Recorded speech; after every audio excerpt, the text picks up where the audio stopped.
Hey everyone, I'm back, and today we're going to be talking about Teenage Mutant Ninja Turtles Out of the Shadows, or Teenage Mutant Ninja Turtles 2, as it's said on Netflix.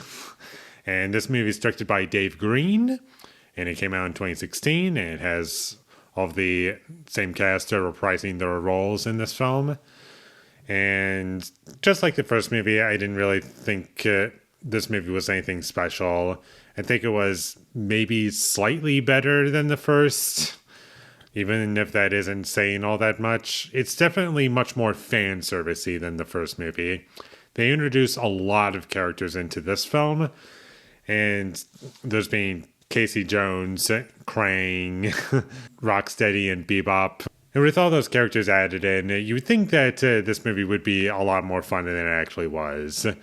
Because aside from a few things that were better, I guess the visual effects looked better than the first movie, obviously, because it's newer. And the movie isn't really boring, if you ask me. It doesn't really waste a whole lot of time despite being slightly longer than the first movie. It's just under 2 hours, and I wasn't really bored. But unfortunately, I do have many of the same problems as I had with the first movie, is that the design of the turtles I don't really care for. They just look like Shrek, and the comedy I don't like at all for the most part. And Michelangelo, he was so annoying in this movie. I hated his character, and Casey Jones I also hated. I found him to be very annoying as well. And also just useless and basically just a pointless character. And you only see him put his mask on and have the hockey stick for like one scene.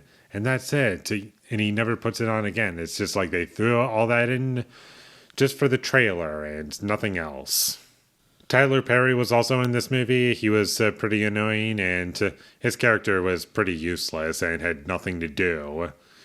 And the only reason I remember his character's name, Baxter Stockman, is because I watched the animated TV show, from the 80s. I had a DVD that had 5 episodes on it that I would watch quite a bit when I was a kid, and that's the only reason why I remember his name.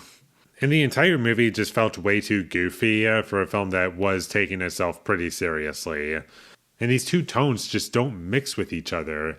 Does it want to be fun? Does it want to be serious? Does it want to be a drama? It's trying to do all these different things, and I just can't get into it. It doesn't feel like it's committing to any one of these, and it also doesn't do a very good job at making me care about the characters. I don't like any of these characters in this movie. They're all just... There's nothing to like about them, basically. And the action scenes, there's nothing memorable about them. They're not incompetently put together. It's just, what can you really remember about the action scenes in this movie? That's what I kept asking myself, is what's something that I can say about the action scenes that stands out? It was a big CG fight at the end of the movie, and that's all I can really say about it.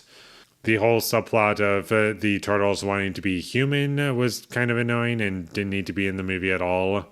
I'll say this much about the movie. Shredder, his character design is better in this movie than the last movie, even if that isn't saying really anything at all. Not to say that he looks terrible in this movie. He looks okay, but he has nothing to do. He doesn't fight the turtles even once. Or does he even interact with the Ninja Turtles in this movie once? He just knows that they're around, and then that's it. His character has almost no point in the film. And going back to character designs, Master Splinter in this movie, his design was a bit better. I wasn't terrified while looking at him in this movie. So there are a couple things in this movie that are improved for sure, but its biggest problems is that at its core, there's just nothing to it, and there's no reason to care about anything that's going on in this movie. And this movie is very fan servicey, and maybe for some people that's an improvement. For me, it didn't drag the movie down, but it just also didn't add anything to the film, unfortunately. So, unfortunately, just like the first movie, I can't really recommend this movie, even if you are a fan of Teenage Mutant Ninja Turtles. There's much better out there, I'm pretty sure. Like, the film from 1990, that movie is hilarious to me. I will watch that movie any day over either of these CG live action movies, for lack of a better word, I guess. I don't know. Michael Bay produced films. Maybe that describes them a bit better. Anyways, this movie, skip it. You don't have to watch it. I have nothing else to say about it. So, with all that being said, I'm going to give Teenage Mutant Ninja Turtles Out of the Shadows a 3 out of 10. Thank you for watching my videos as always. If you enjoyed this review, be sure to leave a like and comment down below you thought of Teenage Mutant Ninja Turtles Out of the Shadows, and my social media links, they will all be in the description, so follow me there.